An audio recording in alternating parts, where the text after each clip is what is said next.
देश भर के सभी पेंशनधारियों को नमस्कार। साथियों, आशा करते हैं कि आप सभी कुशल मंगल होंगे। देखिए, सुप्रीम कोर्ट ने पेंशन धारकों को लेकर के एक नया आदेश जारी किया है जो आपको जानना जरूरी है। देखिए, आज हम बात करने वाले हैं सीनियर सिटीजन के अधिकारों के बारे में, और साथ ही सुप्रीम कोर्ट का नया आदेश 2026 क्या है उसके बारे में। उसके बाद में वृद्ध, विधवा और दिव्यांग पेंशन धारकों के लिए बड़ी अपडेट के बारे में। तो आप वीडियो को अंत तक जरूर देखें। यदि आप चाहते हैं कि इस जानकारी हमें आगे मिलती रहे तो आप इस चैनल को सब्सक्राइब करें। तो आइए जानते हैं पेंशन के बारे में। देखिए, सीनियर सिटीजन कौन होते हैं? सुप्रीम कोर्ट ने कहा है कि जिनकी उम्र 60 वर्ष या उससे अधिक आयु के व्यक्ति हैं उनको सीनियर सिटीजन कहा जाता है। और ये वे लोग हैं जिन्होंने अपना पूरा जीवन परिवार, समाज और देश के लिए समर्पित कर दिया है। अब उनका अधिकार है कि उन्हें सम्मानपूर्वक जीवन मिले, आर्थिक सुरक्षा मिले और साथ ही उन्हें कानूनी सुरक्षा भी मिले। सुप्रीम कोर्ट का नया आदेश 2026 बड़ी राहत। साल 2026 में सुप्रीम कोर्ट ऑफ इंडिया ने सीनियर सिटीजन को लेकर के एक महत्वपूर्ण आदेश जारी किया है। क्या कहा सुप्रीम कोर्ट ने? देखिए, यदि सीनियर सिटीजन एक्ट और घरेलू हिंसा कानून में टकराव होता है तो सबसे पहले सीनियर सिटीजन एक्ट है उसी को यहाँ पर लागू किया जाएगा। मतलब साफ है कि बुजुर्गों के अधिकार सर्वोपरि माने जाएंगे और संपत्ति और बेदखली का जो अधिकार है, अगर कोई बेटा या बहू या फिर रिश्तेदार या बुजुर्ग माता पिता को परेशान करता है या संपत्ति पर जबरन कब्जा करता है या फिर मानसिक या शारीरिक उन्हें पीड़ा पहुंचाता है, तो सीनियर सिटीजन अपने ही घर से उन्हें बेदखल कर सकते हैं। 30 दिन में फैसला अनिवार्य रूप से इस मामले में किया जाएगा। और इसके साथ ही सुप्रीम कोर्ट ने यह भी स्पष्ट कहा है कि संपत्ति और भरण पोषण से जुड़े मामलों में 30 दिन के अंदर फैसला होना चाहिए। सीनियर सिटीजन अपने जिले के डीएम, जिला अधिकारी को लिखित आदेश से आवेदन कर सकते हैं इसके बारे में, और साधारण आवेदन भी इसमें मान्य होगा। हम बात करेंगे बेटियों के लिए जरूरी अपडेट के बारे में। देखिए, कन्यादान योजना में विधवा की बेटी के जन आधार से होगा जाति सत्यापन। अब विधवा महिलाओं की बेटियों और वंचित रह रही महिलाओं को मिलेगा इसका सीधा लाभ। यानी कि एससी और एसटी वर्ग के लिए अगर बेटी 10 से कम पास हैं तो उसका विवाह करने पर उन्हें 31,000 रुपये दिए जाएंगे।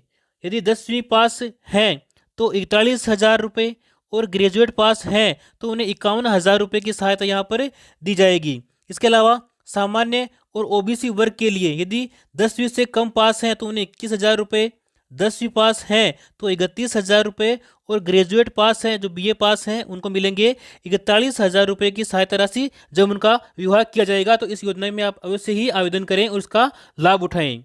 आगे हम बात करने वाले हैं पेंशन धारकों को लेकर के बड़ी अपडेट के बारे में। देखिए, 31 मार्च से पहले सबको मिलने वाले हैं 6,000 रुपये, जिनके भी 3-4 महीने के बकाया है। यानी कि जिन पेंशन धारकों की जनवरी, फरवरी और मार्च की पेंशन रुकी हुई है उन्हें एक मुश्त यहाँ पर 6,000 रुपये की राशि दी जा सकती है। तो उन्हें 3 महीने की जो बकाया राशि है वो एक साथ यहाँ पे देने की पूरी संभावनाएं बताई जा रही है। अगर आपको हर महीने 2,000 मिलते हैं तो 2,000, 2,000 और 2,000 मिलाकर के कुल 6,000 रुपये आपको एक मुश्त यहाँ पर मिलने वाले हैं। अब बात करने वाले हैं कि जो बकाया पेंशन है वो किसको मिलेगी। देखिए, जिनकी ई-केवाईसी पूरी है, आधार बैंक से लिंक है, एनपीसीआई लिंक है, बैंक पेंशन रिकॉर्ड अपडेट है और उनकी पात्रता भी सही है, तो उन्हें अब एक साथ 6,000 रुपये सरकार यहाँ पे पेंशन के रूप में उनके खाते में ट्रांसफ़र करने वाली है। अब बात करने वाले हैं किसको यहाँ पर पेंशन नहीं मिलेगी। देखिए, जिनकी ई-केवाईसी अधूरी है, जिनका आधार लिंक नहीं है, बैंक खाता बंद है, दस्तावेज उनके गलत हैं या फिर वो जांच में अपात्र पाए गए हैं तो उनकी पेंशन रोक ली जाएगी। अब उन्हें पेंशन नहीं दी जाएगी।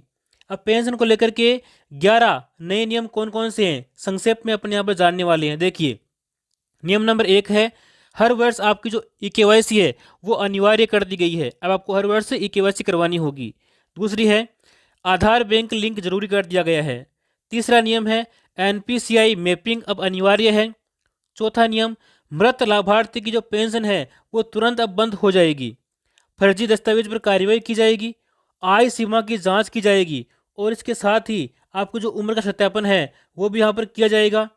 बैंक खाते का सक्रिय होना अब जरूरी है और साथ ही मोबाइल नंबर अपडेट भी आपके होने जरूरी है। इसके अलावा वार्षिक सत्यापन आपको करवाना होगा और शिकायत करने के लिए आपके लिए हेल्प डेस्क सुविधा भी जारी की गई है। तो ये थे पेंशन के 11 नए नियम। इसके अलावा आगे हम बात करने वाले हैं वृद्धा, विधवा और दिव्यांग पेंशन में बढ़ोतरी की मांग को लेकर के। देखिए, वृद्ध पेंशन, विधवा पेंशन और दिव्यांग पेंशन देश भर में पेंशन धारकों को और कई सामाजिक संगठनों ने सरकार से यह बड़ी मांग रखी है। मांग क्या है? देखिए, मुख्य मांग क्या है? सभी राज्यों में एक समान पेंशन लागू हो। इसके अलावा एक देश एक पेंशन प्रणाली लागू की जाए।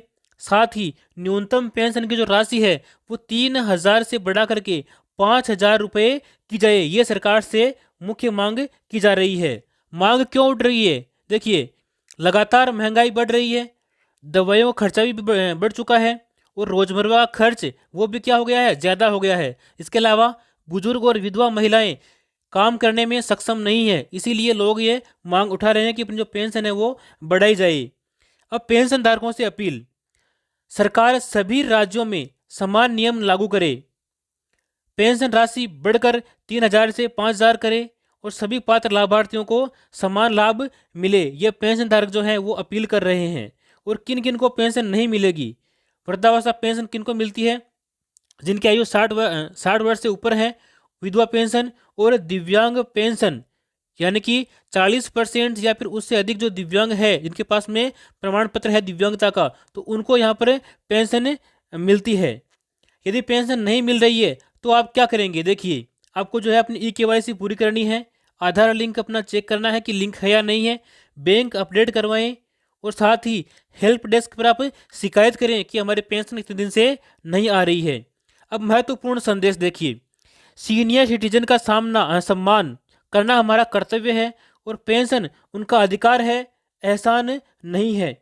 यदि आप या आपके परिवार में कोई भी सीनियर सिटीजन है, विधवा पेंशन धारक हैं, दिव्यांग पेंशन धारक हैं, तो अपनी जानकारी आप अवश्य अपडेट रखें ताकि आप समय पर पेंशन ले सकें और आपकी पेंशन में किसी प्रकार की रुकावट नहीं आई। ये थी पेंशन से जुड़ी महत्वपूर्ण जानकारी। यदि आप चाहते हैं कि ऐसी जानकारी हमें आगे भी मिलती रहे तो आप इस चैनल को सब्सक्राइब करें और इस वीडियो को जो भी पेंशन लेने वाले जो है बुजुर्ग व्यक्ति हैं उन तक पहुंचाएं ताकि वो भी अपनी जानकारियों से अवगत रहें और अपने पेंशन समय पर मिलती रहे।